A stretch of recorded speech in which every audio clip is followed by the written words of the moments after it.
week on Greyhound View, we take a look at the new development at Dundalk that will combine both horse and greyhound racing. We review the first round heats of the Egan Catering Oaks from Harold's Cross, plus the semi-finals of the Champion Stakes from Lifford. But first, it's to Shelbourne Park, who hosted the Ladbrokes 600 and some top supporting races last Saturday night.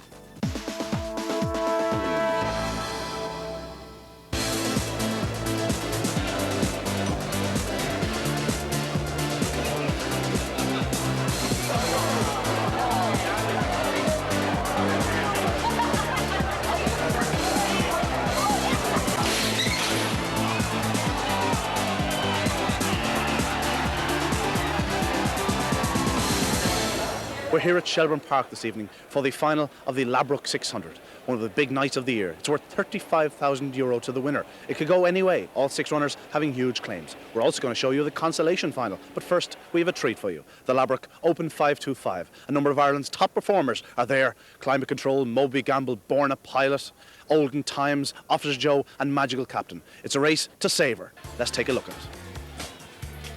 In 1, Olden Times. Trap 2, Officer Joe. In 3, Magical Captain. 4, Moby Gamble. In 5, the favourite, Climate Control. And in 6, Born a Pilot. The hair note behind traps and they're away. It's number 4, Moby Gamble it shows. Number 3 now, Magical Captain showing his early pace. On the outside, Climate Control is close, as is number 6, Born a Pilot. Oh, bit of trouble in there behind. And number 1 now, Olden Time slips 2 in second. Behind number 3, Magical Captain. But here comes number 4, Moby Gamble. Awful trouble in behind. Born a Pilot and Climate Control badly affected. But out front, it's Magical Captain. Here comes Moby Gamble with that powerful surge of his. Further back to number 5, Climate Control. But it's between the front two. And Moby Gamble now strikes the front. Moby Gamble is not going to be caught. Number 3, Magical Captain in second. It's close for third between Climate Control and Born a Pilot. The winning time, 28.84. In an incident-packed race, Moby Gamble getting the verdict from number 3, Magical Captain. Back in third was the favourite, Climate Control, 28.94, the winning time.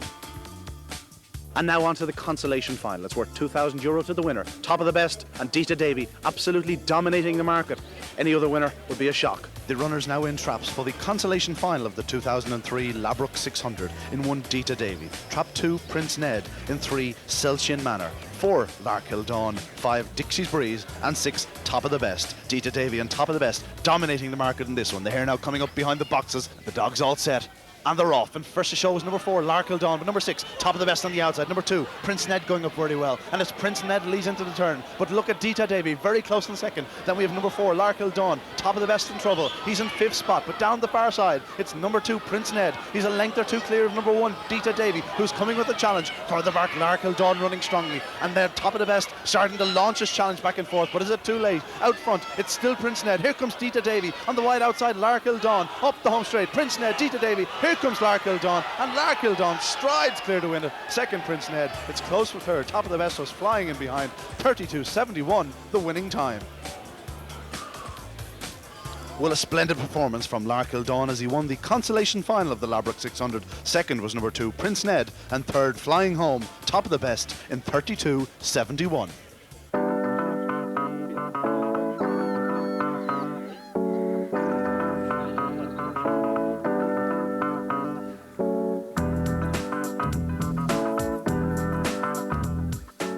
These 7 beautifully bred pups out of Lotte Princess are owned by the highly successful Leinster Lawn Syndicate. Will they be the next canine superstars? Oh, it is very exciting. We've had really great fun with Lotte Princess, and as you probably know, Michael, all royalty clearly must ensure that it is involved with royalty. And in that context, Lotte Princess was, of course, mated with the great Top Honcho. So the pups are by Top Honcho, 4 dogs, 3 bitches. Lotte Princess herself, of course, was by Tom's the Best, so bred in the purple. A very ecumenical move, this, because all the politicians are involved in it. Well, all hostilities have ceased for the purposes of uniting behind Lotte Princess. She won 19 races, and I have to say, for a very small outlay, really, we have had really great fun. It's been fast, it's been furious, and it's been very entertaining.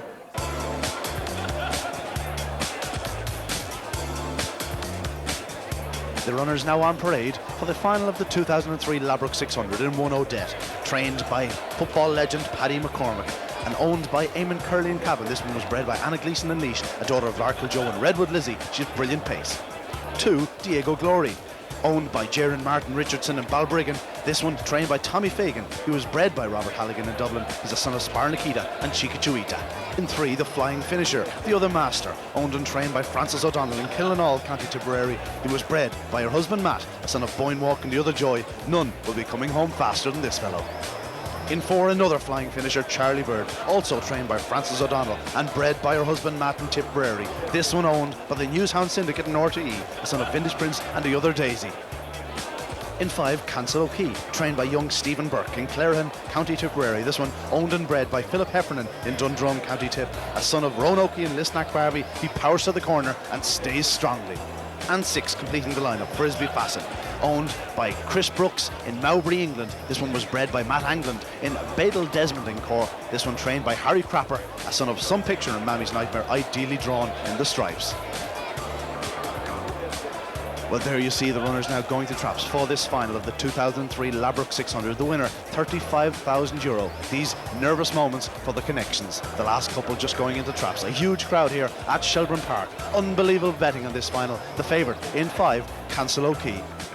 The hair up behind the boxes and they're off. It's Cancel O'Key, the favourite that leads. Number 2, Diego Glory in second. Further back, number 6, Frisbee Fasten. The other master, 1 Odette. And at the tail, Charlie Bird around the corner. Cancel O'Key takes a bump. And now number 6, Frisbee Fasten, moving strongly in the inside. He takes up the running as they pass the sprint boxes. Further back, I see the other master. He's surely too close at this stage. Into the third corner, it's Frisbee Fasten and the other master. Now in third, Cancel O'Key coming with a new challenge. Oh, he's knocked over. Terrible trouble there. But number 3, the other master with number 6, Frisbee Fasten. Here comes Odette on the outside. But up the home straight, the other master. Frisbee Fasten, Odette up to the line. It's number 3, the other master gets there. A narrow victory. Second, Frisbee Fasten. And third, number 1, Odette. The winning time, 32.81. Well, what a cracking final. Number 3, the other master, just getting the better of Frisbee Fasten, the English Raider. Back in third, Odette. The winning time, 32.81. Well, from Trap Prize, Cancel O'Key was expected to show in front, and indeed he did, but number 2, Diego Glory, was just to prove too close. As you can see, Frisbee Fasten gets into a prominent position now to the corner, moving inwards in third spot, but out front it's Cancel O'Key. Now just takes that bump from Diego Glory. The whole race changed at this point. Frisbee Fasten gets a dream run, but look back in fourth spot. That's the other master. He was surely too close to this stage. His finishing speed is now stuff of legend, but out front, number 6, Frisbee Fasten, running a hell of a race for England. But here comes the other master. He's just too strong at this stage. He squeezes through into the third corner. Slight bump here now between the two of them, and all of a sudden Cancel O'Key finds himself on the deck. And look at poor Charlie Bird. Well, he had no choice. He was badly hampered at that stage. But out front, it's the other master. He's never going to be caught at this stage. Frisbee Fasten really puts it up to him. Look at Odette. She ran an absolute cracking race in third spot. But the other master and Frisbee Fasten fighting out the finish. The other master just wasn't to be denied. Coming to the line, he gains a very famous victory. Well, it always promised to be a thriller. It certainly ended up that way. The other master, formerly known as Mount Taylor Walk, and he was third here last year. But Francis, you've always failed to win this one, but 3 derbies and laurels and ledgers, but you've never won this one. Must be delighted. Absolutely brilliant. I was crying at the pick-up. Even though they hadn't called the result, I was absolutely ecstatic. I didn't want to put the sheet on him until I heard it, and I was so excited. I never heard the result being called till Dolores came out and she told me. She said, "You've won, you've won." Of course, it's been a great week for the family. It was a fantastic week for the family. Dolores won the Produce Stakes, Mother won the big race in Howard's Cross last night, and now tonight. So it's absolutely brilliant. This race means everything. We bred and reared the dog, and we've just been waiting to win a big one with him. So we're absolutely over the moon now. Of course, he's been in Puppy Derby finals. He was in the final here last year, Yeah, but he at the was. second corner tonight, the writing was on the wall. The writing was on the wall, and last year we renamed him the other master because we thought the name Mount Taylor Walk was unlucky for him. And after we renamed him, he won the stake in Newbridge, and then he's won here tonight. So I think Matt will be very proud now, changing his name. Tell me, if you have any more unlucky ones at home, you'll be changing their name. No, we have a few good ones at home though, all right, the others again. So maybe this time next year again? I think maybe later on in the year. Best of luck. Watch out. Well done, Francis. Thanks.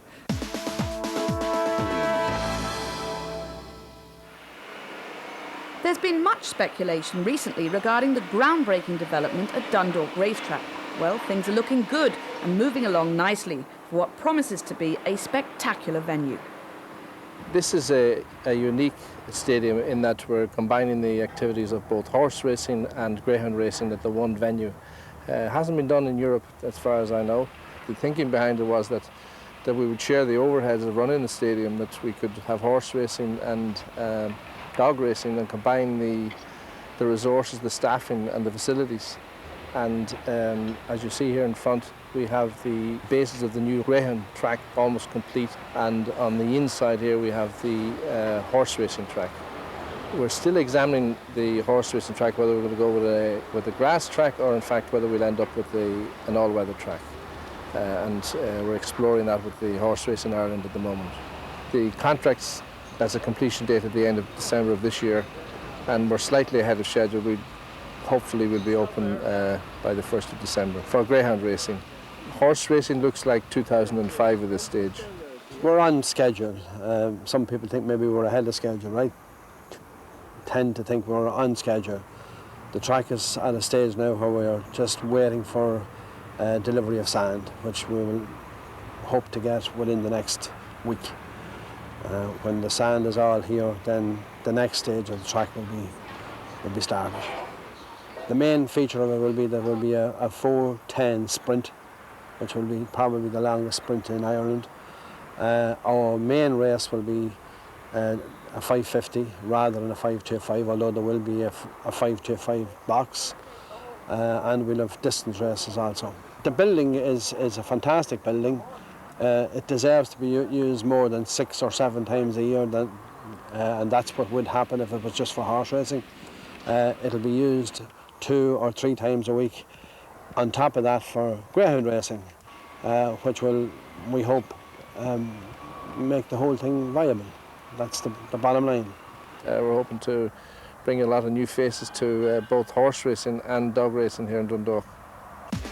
In part 2, the first round of the Egan catering Harold's Cross Oaks, plus the semi-finals of the Champion Stakes from Lifford.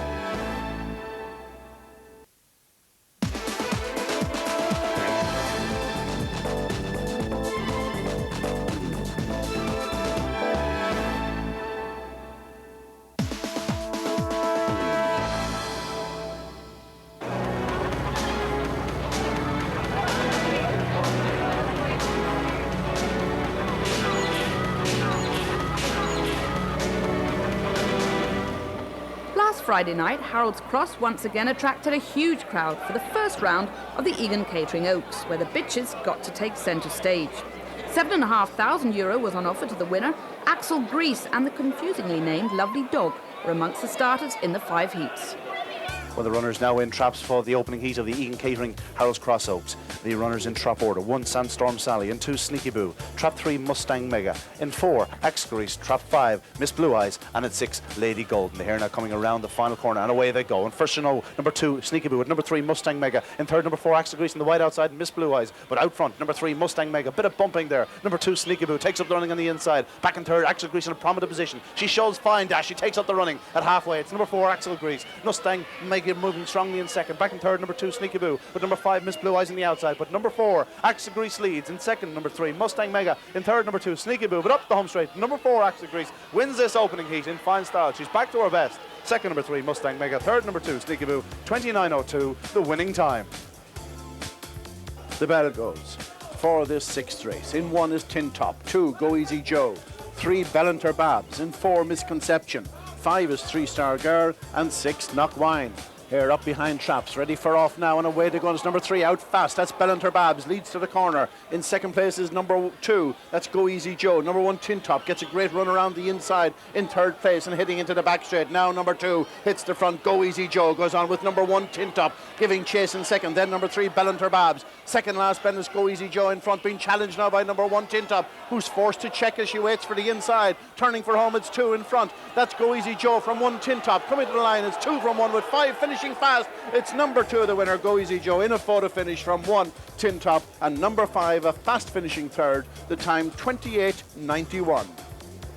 Third heat of the Egan Catering Harold's Cross Oaks. In 1 Upton Spirit, 2 is Free State, 3 Lovely Dog, 4 Local Angel, 5 Crossley and Arc, and 6 Super Luck. A lot of early pace here. Here behind traps, away to go. Number 2 out fast, that's Free State with 3 Lovely Dog, and then 4 Local Angel. Into the corner is number 3 Lovely Dogs, gets around the corner just in front and now opens up a little gap. 4 Local Angel in second, then number 2 Free State in third as they head down the back straight. It's number 3 out front, that's Lovely Dog, being chased now by 4 Local Angel, who's closing the gap into the third bend, but it's still Lovely Dog up front by a few lengths from 4 Local Angel, closing in second. Turning for home is 3 Lovely Dog, 4 Local Angel coming out of it, changes sides, and that allows number 3 Lovely Dog to win it from 4 Local Angel, and 5 Crossley Lark runs on fast, the time 28.67.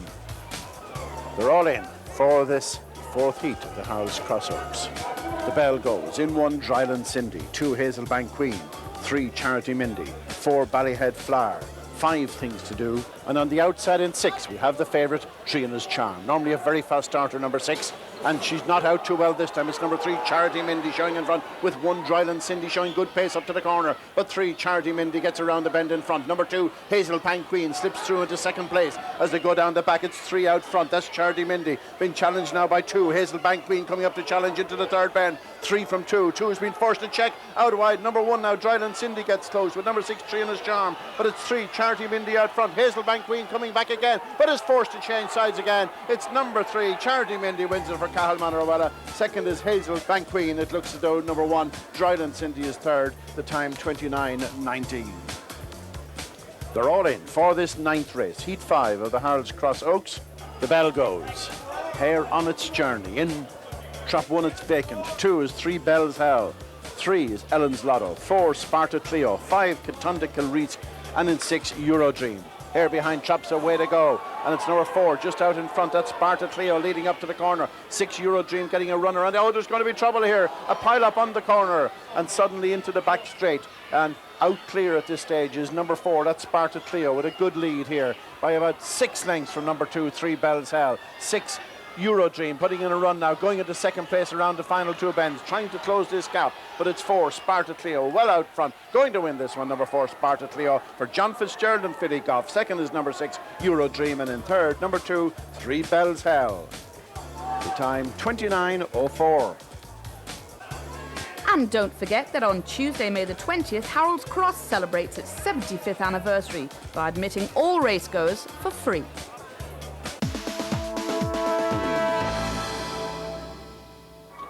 On Sunday, Lifford hosted the semi-finals of the €10,000 Champion Stakes. The venue's undergoing somewhat of a facelift. Managing Director Hugh Duffy brings us up to date. Well, at the present moment, as you can see, we're well on here at the moment. We're kitting out the bars and kitting out the restaurant area and the bar area. Regarding the actual opening of the stadium at the moment, the situation is we intended to do the whole track, stadium, etc. in 3 stages. We're going to do the track first, which you can see we've done. We're going to do the stadium, and then in phase 3 we're going to do the cannon block. We've decided now to amalgamate the stadium with the cannon block. So as you can probably see from the front there, we're going to take down the old cannon block situation, move everything down on beside the lower stadium, and have it that everything's near enough finished, rather than come back in a year's time and knocking this down and knocking that down. We want to have the whole lot done, and hopefully, if things go according to plan, we should be open in the last week in June. When it's actually finished, I think everybody's just waiting to see what it's going to turn out like. I've seen the carpet that's gone down, I've seen a lot of things that are going down, so I have an insight of what's going on, and what's the bars are all the glass block with neon lights underneath. It's going to be a fantastic looking stadium, and I think it's probably, being a bit biased, I would say it's probably the nicest stadium in Ireland. Now for racing action, here's your commentator Ian Fortune. The runners now on parade for the opening semi-final of the Lifford Champion Stakes. In 1, Candamar Kid, owned and trained by Jeremy Morgan and Tyrone, son of Split the Bill and Years Fly. He's won 2 of his 11 starts. In 2, Ballymarket Tex, owned and trained by Michael Duffy and Lurgan. This is the son of Torgil Tex and Ballymarket Lass, an outsider in this lineup, 5 wins from 12. In 3, Reward Yard, owned and trained by P. McGlennon and Connor Slevin and Down. This a son of Drew Reward and Halyard. He's been running well in Shelbourne Park recently. In 4, the hot favourite, Snowy Joey, owned and trained by Larry Dunn and Louth, a son of Stapler Joe and Cozy Feet. This fellow powers to the corner. In 5, Sarge's Bear, trained by Davy Lennon for S. Addis in Antrim, this a son of Hino's and Active Vixen, member of a very fast litter. And 6, Bronog Tom, owned and trained by Benny Trainer in Monaghan, a son of Tom's the Best, and Varachik would prefer an inside berth, but certainly couldn't be ruled out.